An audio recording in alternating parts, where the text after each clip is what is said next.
Dans 12 mois, l'hôpital d'Al Djam aura son unité de procréation médicale assistée et une autre de greffe de moelle osseuse.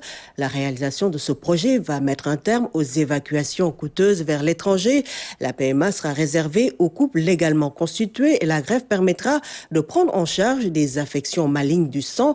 La pose de la première pierre a été faite par le ministre de la Santé. Coût du projet 1,5 milliard de francs CFA au Mardia.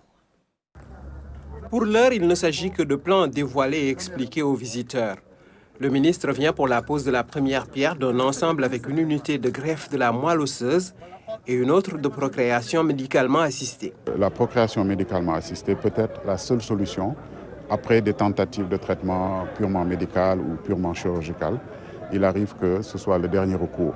Il s'agit d'offrir cette technique à des couples légalement mariés. Et quand on dit couple, dans notre entendement, c'est un homme et une femme.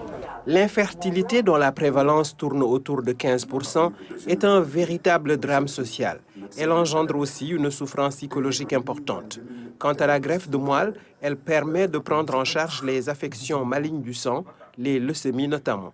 Quid des coûts? Ce sera abordable parce qu'on s'est battu toutes ces années-là pour rendre vraiment cette technique abordable et disponible ici dans notre pays pour ne pas que les gens aient à voyager parce qu'ils payent excessivement cher. Après les équipements d'imagerie médicale haut de gamme récemment installés à Al Djam, l'offre de l'hôpital va s'élargir d'ici à 12 mois pour 1,5 milliard d'investissement. Cela va contribuer à faire de Guédiawaye un hub médical. Pensons, nous autres de Guédiawaye, au flux de patients, de populations qui vont venir.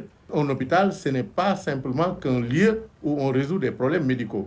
C'est aussi un pôle économique.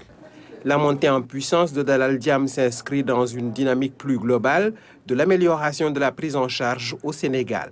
L'ambition du chef de l'État est de réduire la fracture sanitaire et de faire du Sénégal un carrefour médical de pointe disposant des technologies de dernière génération et offrant des services de pointe capables d'être comparés aux standards internationaux. La forte présence des autorités et des populations est à la hauteur des espoirs placés en ce projet. À terme, il devrait conduire à l'arrêt des évacuations sanitaires coûteuses pour des actes médicaux chirurgicaux au catalogue du possible sur place. Et donc, dans 12 mois, l'hôpital d'Al Djam aura son unité de procréation médicale assistée et une autre de greffe de moelle osseuse.